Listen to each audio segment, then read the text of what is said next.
خوتي خواتاتي مشاهدينا الاعزاء، السلام عليكم ورحمه الله تعالى وبركاته. يوم جديد وفيديو جديد، واليوم غنشارك معكم ان شاء الله واحد الغريبه معلكه تاع الكركاع اللي كتجي رائعه. غادي نحتاجوا ليها في المقادير 350 غرام تاع الكركاع.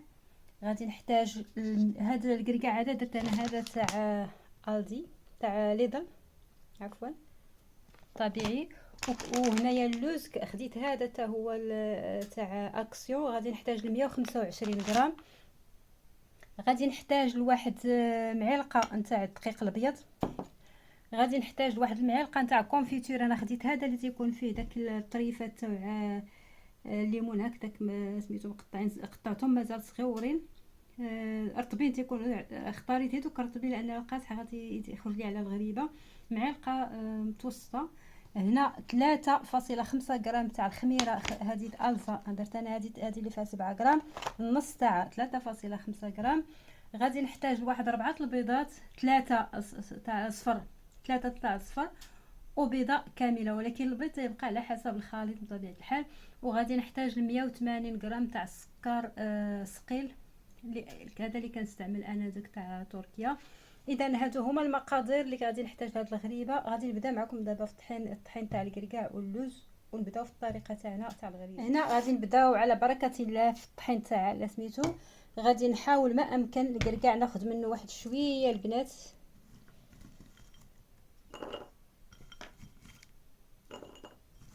هكذا باش نخليه سميتو غير نهرمشو، ما يكونش هذا لان غريبه خصها تكون واحد شويه فيها دوك الطريفات كتجي بنينه. ملي طحنتي كلشي كتجي شويه صامته، انا كيعجبني هكذا تكون كتحس بالكركاع كتاكلو.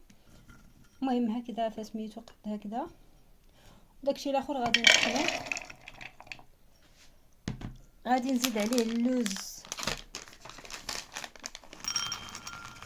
هنايا تقريبا 125 غرام. نتوما غادي تقدروا تعبروها لان فيها 150 غرام، هذه فيها 150 غرام. ما عرفتش كاتبه لكم ولا لا، انا كناخذ منها نص الكثير، 125 غرام. وغادي نطحنهم جميع مع سميتو، غادي نطحنها جميع مع الكركاع. دابا غادي نطحن هذا الشيء ونرجع معكم لان الماكينه كدير هاد اللي عندي كدير صداع بزاف، فغاديش سميتو غاديرونجيكم. غادي نطحن هاد المقادير. طحنت هذيك المقادير، اللوز والكركاع اللي قلت لكم شتيه كيف كيجي في سميتو القوام تاعو كي تيكون. غادي نصاوب نديرو في واحد الجبانيه. وهذاك الاخر اللي طحنت باش سميتو يبقى مهرمش، باش نحسو بداك الكركاع. ملي كتاكل ديك الغريبه خصها تكون شويه كتعلق، وفي نفس الوقت كتحس بان الكركاع بان راه من الكركاع سميتو، كتعطي مذاق اكثر. الا باقي ما طحنش مزيان كتحس بداك المذاق تاعو، وكتجي زوينه الا كان مهرمش فيها. هاد شويه هكذا نزيدو حتى هو.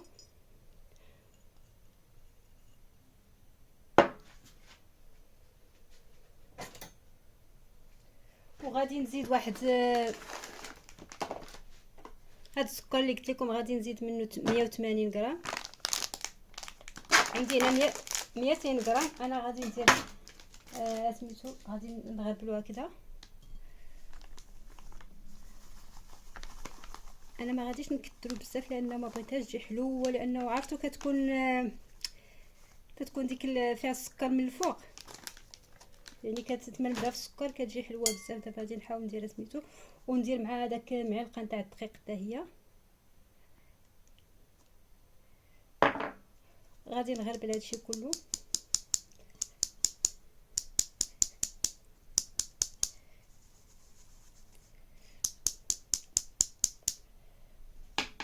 غنزيد هاد الكونفيتور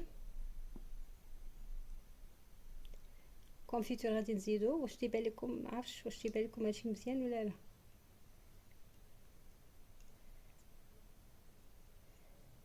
المهم كاع دوك المقادير اللي شفتو فسميتو في الاول في الفيديو راه هما هادوك اللي غادي ندير سميتو. المهم كونفيتور.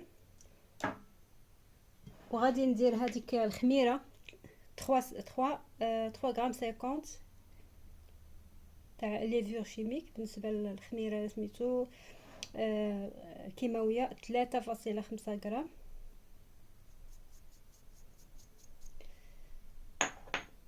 دابا هاد النواشف نخلطهم بحال هكذا مع هاد الكونفيتور. هي صراحه هاد الغريبه تجي زوينه، ولكن الا ما تبعتش الطريقه تاعها وداكشي كتجي كتخسر. انا الاول فاش راه كنت كنصاوبها شحال هادي كنت صاوبتها، شتي داك الصابلي تاع الملح ولا سميتو اللي كيجي مضغوط مزيان مقرص مزيان. جاتني بحال هكذاك والقرقاعه جات فوسطاتي، جاتني في شكل المذاق كاين ولكن المنظر والو. ما شي 5 سنين هذه ولا شحال باش خسرت ليا. ولكن من بعد وليت كنصاوبها مزيان، وليت سميتو تعلمت ليها مزيان كنصاوبها. دابا غادي ندير 3 البيضات اللي درت لكم، 3 تاع صفار البيض.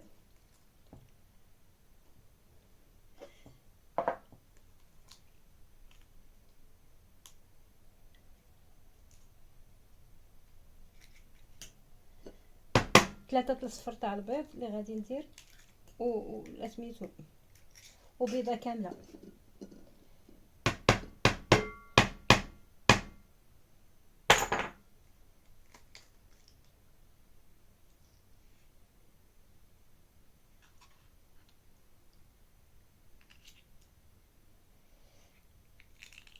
البيض شويه عندي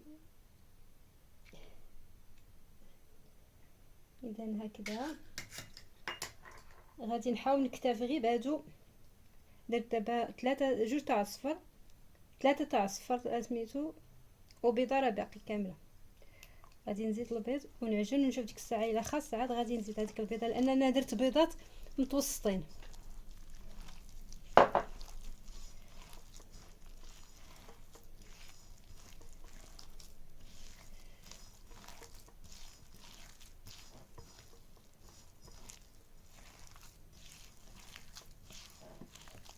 كتجي كترمل بهذاك سميتو بهذاك القرقاع اللي بقى سميتو، كتجي كترمل.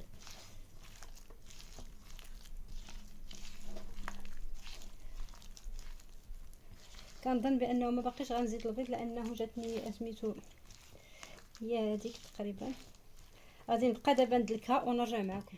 دابا الخليط تاعي هو هذا، نتوما كي كتشوفوا القوام تاعو شتيه اللوز كي جا معلك مع داك القرقاع بهذه الطريقه هكذا. ما خصوش يكون جاري بزاف وما خصوش يكون قاصح. عندي شويه نتاع ما زهر باش نبقى ندهن يديا ما زهر حيت تقدر تلصق. وهنايا عندي البيض باش نبقى ندير فيه داك القرقاع. بيض تاع البيض غندير فيه القرقاع ونلصقو فوق سميتو. هنايا عندي السكر كلاصي عاوتاني غربلته هنايا باش نمرمد فيها سميتو ندوزها فيه. وهنايا عندي الطاوه درت فيها داك بابي كويسون ونبدا ان شاء الله معكم سميتو. اذا هنا غادي ناخذ شويه سميتو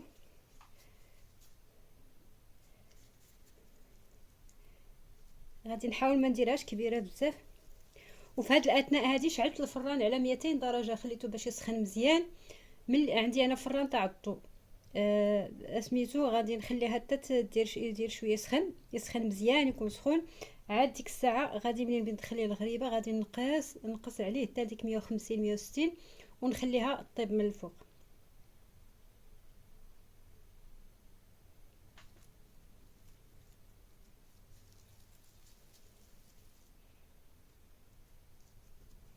غادي نبقى هكذا نستمر هكذا ونديرها فسميتو في سكر كلاصي. هانتوما غادي نبقى نديرها هكذا في سكر كلاصي.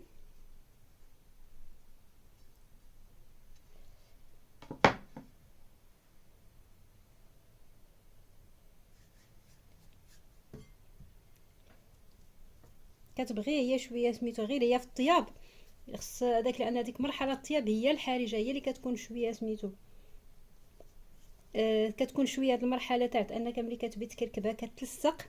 كان هذيك كنعاون بمزهر ولا سميتو كتديرها سميتو في يديك ولا شويه نتاع الزيت ولا شي حاجه اللي كتعاونك باش ما تلصق لكش بزاف، لان هي راه كتلصق مع داك اللوز معلك وداكشي كتلصق. هانتوما شتي كويرات هكذا قد هكذا كنديرهم وكنديرهم في السكر. كنبقى تنستمر على هاد الطريقه. ندير معكم دابا هادو هما الاولين. هانتوما يعني داك السكر خصني يكون فيها قابض فيها مزيان.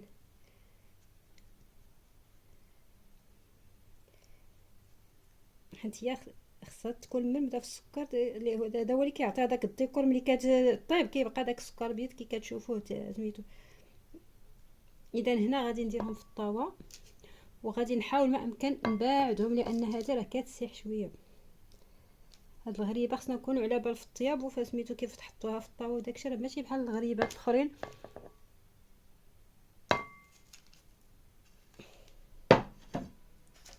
هانتوما حطيتها دابا هكذا في سميتو في الطاوه متباعدين وغادي نستمر هكذا. المهم غادي ندير سميتو الكركاعه. هنايا عندي شو داك بياض الابيض غادي ندوز فيه ديك الكركاعه واحد شويه ونديرها فوق الغريبه تاعي. هانتوما نديرها فوق الغريبه ونرفس عليها واحد شويه واحد شويه باش تلصق سميتو، غير هكذا ماشي بزاف. حتى غادي نستمر بهذه الطريقه ونرجع معكم باش سميتو من بعد ما طيب في الفران. دابا قلت لكم ملي ندخلها للفران غادي نقص الفران وغادي نشعلو غير من الفوق بالفرفاره وغادي نديرو على 160 ولا 150 حيت ما كتبش العافيه سميتو تكون مجهده ملي كتدخل، ونخليها هكذاك حتى كنشوفها صافي تشقات ونجبدها. يعني ديك 10 دقائق سميتو 15 دقيقه ما كتبش هي تبقى بزاف في الفران لان الا بقات في الفران كتقصح. دابا غادي نكمل.